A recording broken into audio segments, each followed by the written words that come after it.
खेती किसानी विरोधी काले कानूनों के संदर्भ में पहले दिन से ही किसानों की मांग स्पष्ट है। बिल वापसी नहीं तो घर वापसी नहीं, यानी काले कानूनों को पूरी तरह से रद्द किया जाए। रोक लगाने का तो कोई मसला ही नहीं था। ऐसे में किसान की आवाज को उसी रूप में सुना जाना जरूरी है जिस रूप में वो खेत खलिहानों से उठकर दिल्ली तक आई है। लेकिन किसानों की आवाज उस रूप में सुनी ही नहीं जा रही, क्योंकि जो कमेटी बनाई है उसके पहले सदस्य हैं प्रोफेसर अशोक गुलाटी, और गुलाटी जी तो पहले ही मान चुके हैं कि किसान भटके हुए हैं। इस मिस इन्फॉर्मेशन कैंपेन अगर उनके फियर है कि भाई ऐसे हो जाएगा, कहाँ लिखा है? मैंने तो कॉन्ट्रैक्ट 10 बारी पढ़ लिया उसका जो भी है लॉज, लेकिन मुझे तो कहीं नहीं दिखा।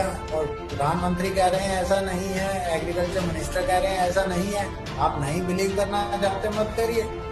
इस कमेटी के दूसरे सदस्य शेतकारी संगठन के अध्यक्ष अनिल घनावत भी कृषि बिलों का समर्थन कर चुके हैं और कृषि कानूनों के विरोध को सिरे से खारिज कर चुके हैं। कमेटी के तीसरे सदस्य डॉक्टर प्रमोद कुमार जोशी ने फाइनेंस एक्सप्रेस में एक आर्टिकल लिखकर किसानों द्वारा कृषि कानूनों को वापस लेने वाली मांग को विचित्र और सरकार के रुख को सकारात्मक बताया था। कमेटी के चौथे सदस्य भारतीय किसान यूनियन भानु के भूपेंद्र सिंह मान ने तो 14 दिसंबर को कृषि मंत्री को खत में लिखा कि आज भारत की कृषि व्यवस्था को मुक्त करने के लिए प्रधानमंत्री श्री नरेंद्र मोदी जी के नेतृत्व में जो 3 कानून पारित किए गए हैं, हम उन कानूनों के पक्ष में सरकार का समर्थन करने के लिए आगे आए हैं।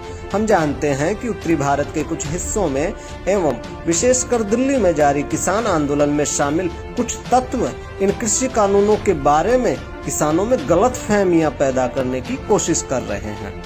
यानी कमेटी में शामिल चारों सदस्य न केवल कृषि बिलों का समर्थन कर चुके हैं, बल्कि भाजपा सरकार की ही तरह किसानों को गुमराह और भटके हुए बता चुके हैं। अब ऐसे में इनके जरिए किसान अपने हितों की उम्मीद कैसे करे, जबकि होना यह चाहिए कि माननीय सुप्रीम कोर्ट ने रोक लगाई है। सरकार खुद कई संशोधनों के लिए तैयार थी, यानी इन कृषि कानूनों में भारी गड़बड़ है। तो अब सरकार को किसानों के साथ छल कपट का खेल खेलने के बजाय विनम्रता से ये काले कानून वापस ले लेने चाहिए। जय हिंद।